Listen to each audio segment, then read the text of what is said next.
Childhood. It's supposed to be a time of laughter, of games, of pink capes and silly dreams. But for one little girl growing up in Russia in the early 2000s, it became a battlefield. Because even at 8 years old, she learned that some people just love to make others miserable. Her name was Anya, small, soft-spoken, and always the kind of kid who wanted to make friends, not enemies. But in her class, there was Lena, the kind of girl who could spot weakness like a hawk. Lena was taller, older, louder. And from the very first day, she decided that Anya was her favorite target. The cape. It started with something simple, a pink cape. Not just any cape though. It had soft feathers stitched along the edge, a gift from Anya's grandmother, and when she spun around, the fabric shimmered like sunlight. It was magic to her. One day, before a school party, Lena walked over and said with a smirk, "That's so cute. Let me borrow it, just for the party. I promise I'll give it back." Anya hesitated. She adored that cape. But she wanted to be liked. So she handed it over. The next day, Lena showed up without it. "Cape? What cape? You never gave me anything." She said it loud enough for everyone to hear. The class laughed. Anya stood frozen, her cheeks burning, her heart sinking as if the whole world had just agreed she was a liar. That was the first wound. But it wasn't the last. The bullying.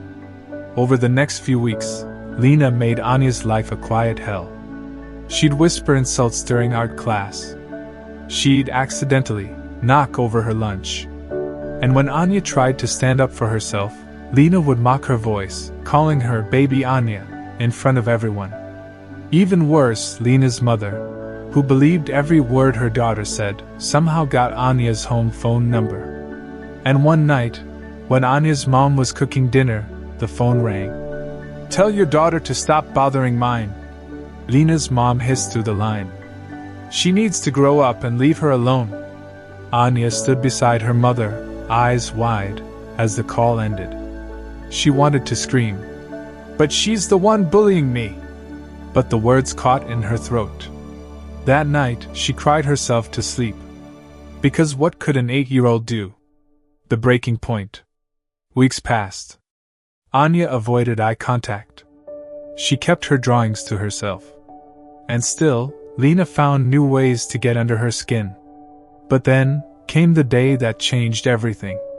During recess, Lena cornered her again, this time with an audience.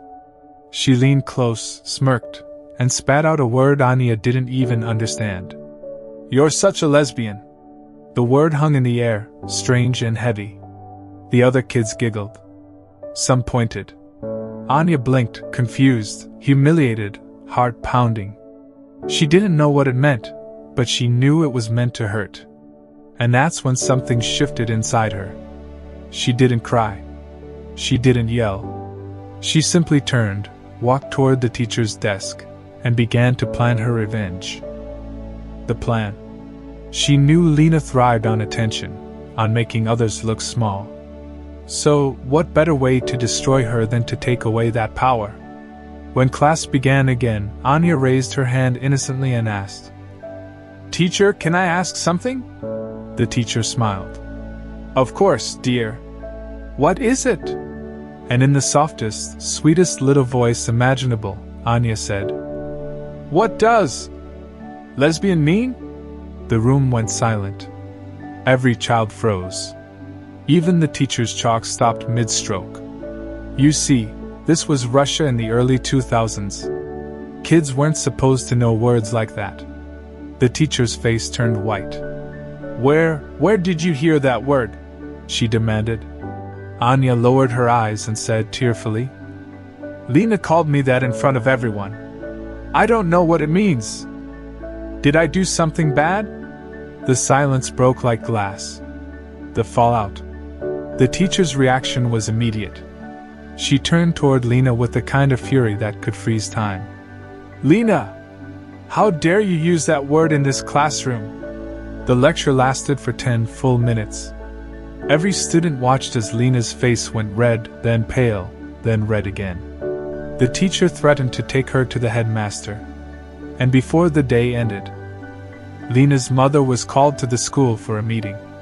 For once, the bully's mother wasn't the one making phone calls, she was the one receiving them. Anya sat quietly through it all, pretending to doodle in her notebook. But inside, her heart was singing. She didn't shout. She didn't gloat. She just smiled softly to herself. For the first time ever, Lena was speechless. After that day, something changed. Lena stopped bothering her. She avoided eye contact in the hallways. And whenever the teacher looked their way, Lena straightened up like a soldier. Even better, that one little question sparked something unexpected, a small moment of understanding. The teacher, trying to recover from the chaos, gave the class a short talk about kindness and respect, even explaining what different kinds of people meant in the simplest, most gentle way possible. For a Russian classroom in 2003, that was practically revolutionary. And in a strange way, Anya's revenge had done more than just humble a bully. It had opened a conversation. Reflection. Years later, Anya would laugh whenever she remembered that moment. How one innocent question had turned the tables completely.